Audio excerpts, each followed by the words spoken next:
కానీ కొన్ని సినిమాలు చూస్తుంటే సార్, కనీసం ఓపెనింగ్స్ కూడా తీసుకోలేని పరిస్థితి అనిపించింది కొన్ని సినిమాలు పర్టికులర్‌గా. అవును. అదైతే మిమ్మల్ని ఇబ్బంది పెట్టిందా సార్? ఇప్పుడు ఫర్ ఎగ్జాంపుల్ 'భోళాశంకర్' ఉందనుకోండి సార్. అవును. చిరంజీవి గారి సినిమా అంటే టాక్‌తో సంబంధం లేకుండా జనాలు థియేటర్‌కొస్తారు.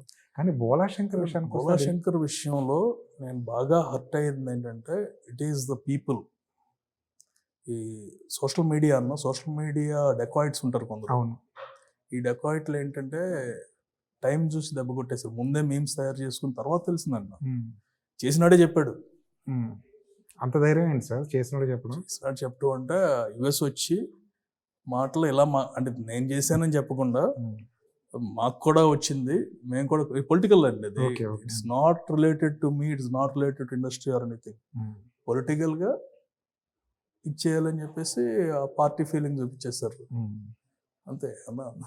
ఫైనల్గా వాటిలో హ్యాపన్, ఎవరి కర్మ వాళ్ళకి అంతే. కానీ చిరంజీవి గారి సినిమా ఓపెనింగ్ తీసుకోకపోవడం అనేది అదొక షాకింగ్. అంటే దానికి చాలా రీజన్స్ ఉన్నాయి.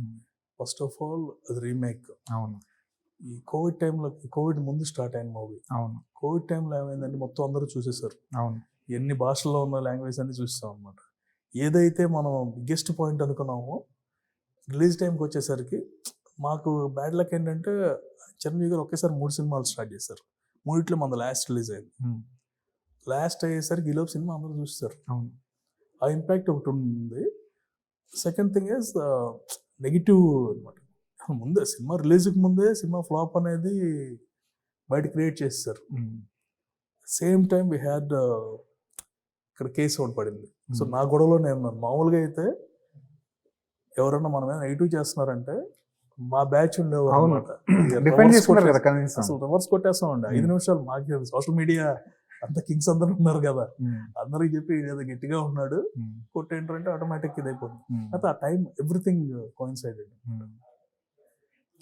సో దానికేంటంటే సోషల్ మీడియాని పాజిటివ్గా వాడుకోవచ్చు, కావాలని టార్గెటెడ్గా ఇచ్చేస్తే somewhere around it will return to you also. తప్పకుండా ఒక బంతి కొట్టినట్టే కదా, వెనక్కి తిరిగి వస్తుంది. అయిపోయిందండి, వచ్చేసింది, జైల్లో ఉన్నారు, అంత మించేం లేదు. అంతేలేండి. అరే కర్మ ఇప్పుడు కూడా ఇన్స్టెంట్గా వచ్చేస్తుంది. ఇప్పుడు నేనేం చేయలేదు కదా, ఎవరిని బాధపడ్డాం ఎందుకు, మనం ఏం చేయలేదు కదా, ఎందుకు మన మీదకి వస్తారని వచ్చిన వాళ్ళు వాళ్ళ కర్మ వాళ్ళు వెళ్ళిపోతారు.